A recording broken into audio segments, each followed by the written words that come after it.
Forensic podology has played a vital role in criminal investigations for more than a century. The development of its first code of practice signals a big step forward for this highly specialised branch of podiatry. This story for the Podiatrist was written by Emma Bennett. Part 1. Introduction. A footprint in blood. Footwear linked to the scene of a crime. The unique wear pattern a foot makes inside a shoe, which shows who regularly wears it. When we think of forensic evidence, DNA and fingerprints may first come to mind, but findings provided by specialist forensic podiatrists can be just as critical in criminal cases. These experts use their podiatry knowledge and experience in forensic investigations to consider the association of a person with a scene of crime. This is not an entirely new field. Canadian practitioner Dr. Norman Gunn was the first modern podiatrist to get involved in forensic casework in the early 1970s, while foot-related evidence has been heard in court cases since at least 1862. However, until recently, there has been little statutory regulation in this area. The Forensic Podology Code of Practice, developed by members of the Royal College of Podiatry, seeks to address this. Those involved in this area explain the challenges of their work, memorable cases, and why standardizing the profession is the foundation on which future innovation is built. Part 2. Investigating crimes. Forensic podiatry is split into two disciplines. Forensic gait analysis deals with the comparison and evaluation of gait features to assist investigations into crime.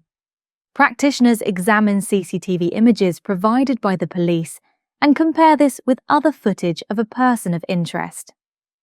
Forensic podiatry is split into two disciplines.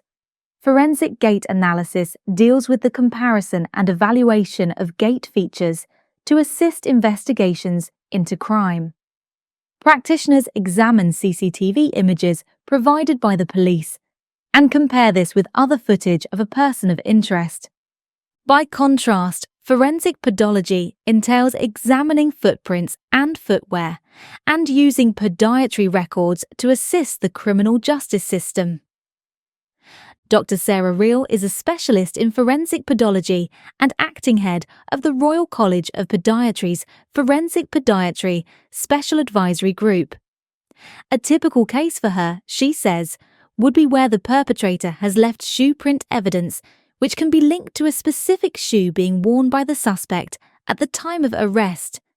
The suspect may deny the long-term ownership of the shoes they're wearing. They might say they bought them off eBay and they have just arrived. Sarah says, it's the job of the forensic podologist to examine the shoes that we know belong to the suspect and to compare these findings with those from the shoe linked to the crime. Sarah will then write a report on her findings and conclude on the balance of the evidence examined, how likely it is that the suspect was the person wearing the shoe. She may be asked to appear in court as an expert witness to be questioned on the findings. Sarah was also part of the writing group that has developed the new guidance document. She explains, "We realise the importance for those working in criminal casework to be able to show they were competent as forensic podiatrists in a court of law. There were standards to adhere to, but we didn't have any established standards of our own." In 2017, the Forensic Science Regulator tasked the Forensic Podiatry Special Advisory Group with writing two sets of standards. The first, for forensic gait analysis, was published in 2019. Now, with the second in forensic podology finished and due to be published next spring, this work lays a clear foundation for those working in the field, both present and future. Part 3. A different set of rules. Professor Wesley Vernon OBE is sometimes described as the godfather of forensic podiatry. He became a pioneer in the field after taking his first case in 1995 and setting up Sheffield Teaching Hospital's renowned forensic podiatry unit.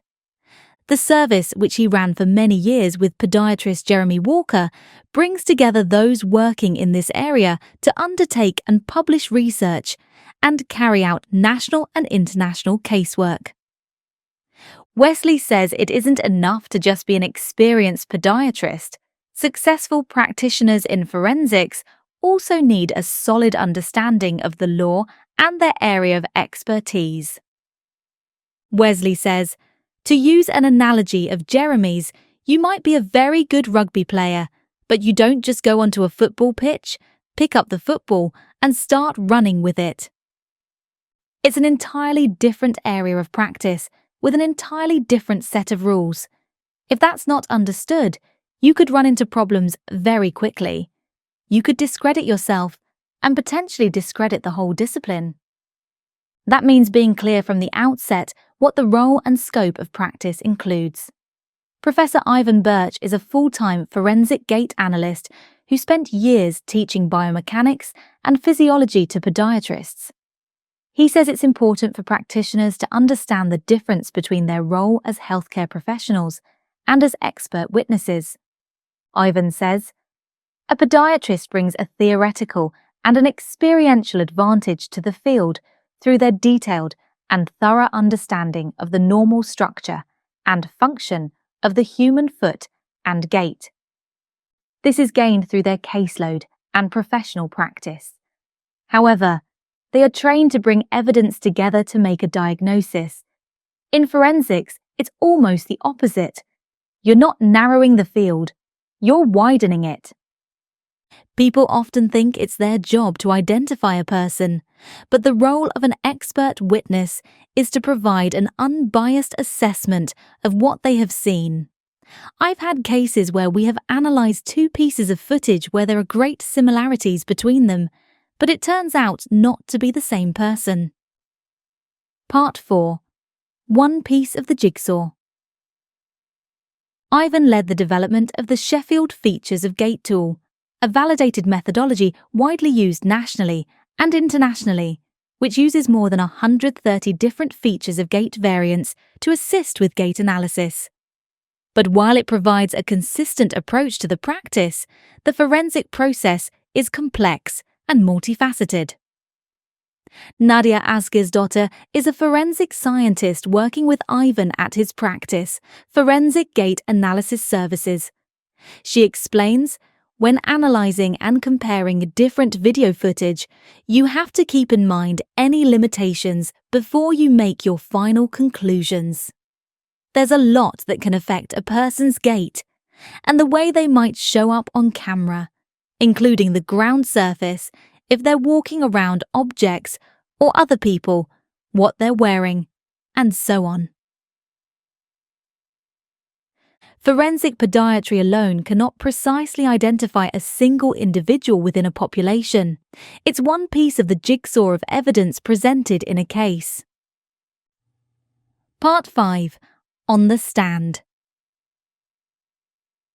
Working within the criminal justice system presents several challenges.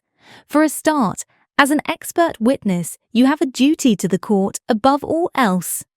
Apart from being required to provide a report or attend a hearing at the last minute, impartiality is key. I absolutely hated appearing in court, Wesley says. Despite all the high-pressure work he did as a podiatrist in practice, appearing in court was a different level of intensity.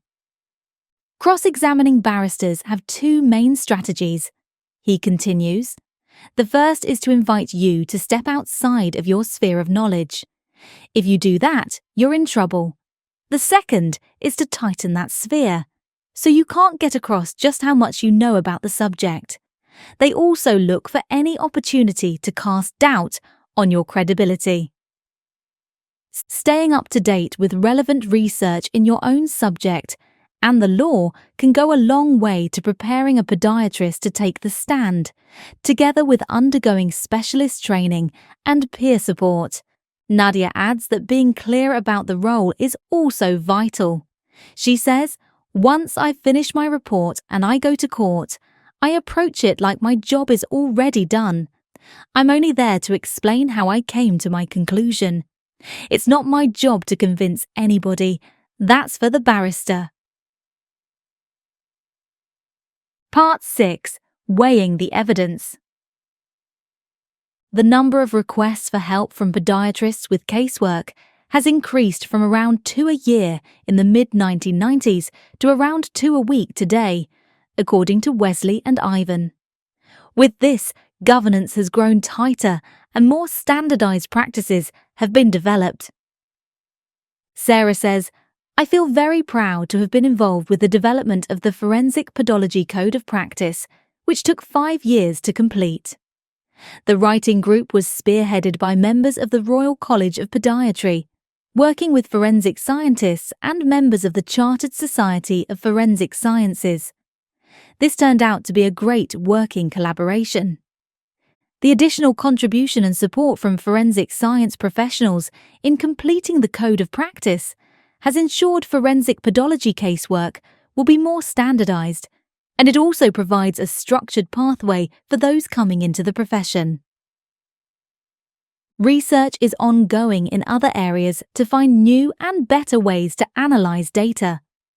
For example, Ivan has been working with statisticians on a project funded by the Alan Turing Institute to produce a likelihood ratio for forensic gait analysis. This aims to help forensic specialists to decide how much weight the judge or jury should place on their evidence.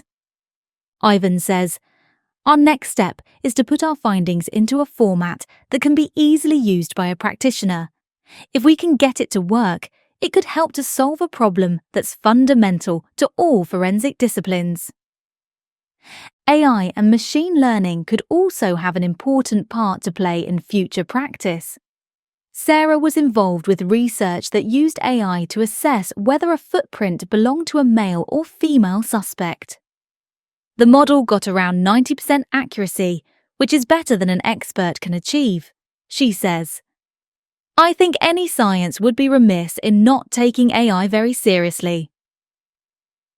The discipline of forensic podiatry will continue to expand as those involved continue to innovate. Sarah says she is hopeful that more police forces will begin to understand the role forensic podiatrists play in convicting those who commit crime, and think they will get away with it.